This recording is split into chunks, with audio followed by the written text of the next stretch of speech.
প্রথমবারের মতো ফিফা বিশ্বকাপের বাছাই খেলবে বাংলাদেশ। চলতি বছরের ডিসেম্বরে সৌদি আরবের রিয়াদে অনুষ্ঠিত হবে ফিফা বিশ্বকাপ।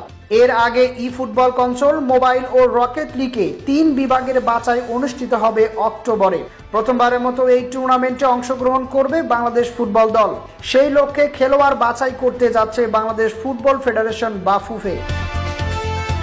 আগামী 5 সেপ্টেম্বর, 20 সেপ্টেম্বর ও 5 অক্টোবর 3 বিভাগে 3 ধাপে অনুষ্ঠিত হবে বাছাই পর্ব।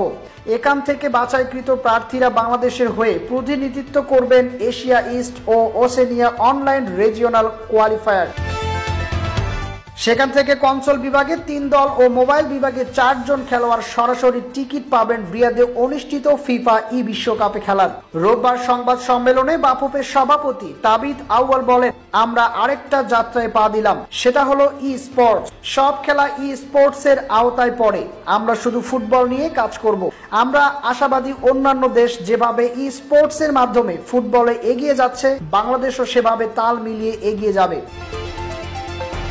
তিনি আরো বলেন, একসময় স্পোর্টসকে কেবল বিনোদন হিসেবে দেখা যেত, কিন্তু এখন এটি বিশ্বজুড়ে প্রতিযোগিতামূলক ও বাণিজ্যিকভাবে সফল একটি ক্ষেত্র। বাংলাদেশের গেমারদের জয় শতাংশ বিশেষভাবে অনেক গুণ বেড়ে গিয়েছে। খুব শীঘ্রই বাংলাদেশের নাম শীর্ষ তালিকায় দেখা যাবে। প্রতিযোগিতামূলক ভিডিও গেমিংকে বিশ্বের বিভিন্ন দেশ আনুষ্ঠানিকভাবে স্বীকৃত ও বৈধতা দেওয়ায় ধারার 1 যোগ করেছে বাংলাদেশের নামও। গত 13 জুলাই এক স্পোর্টস কে স্বীকৃতি দেবে যুব ও ক্রীড়া মন্ত্রণালয়। গত 23 জুলাই এক প্রজ্ঞাপনে স্পোর্টসকে স্বীকৃতি দেয়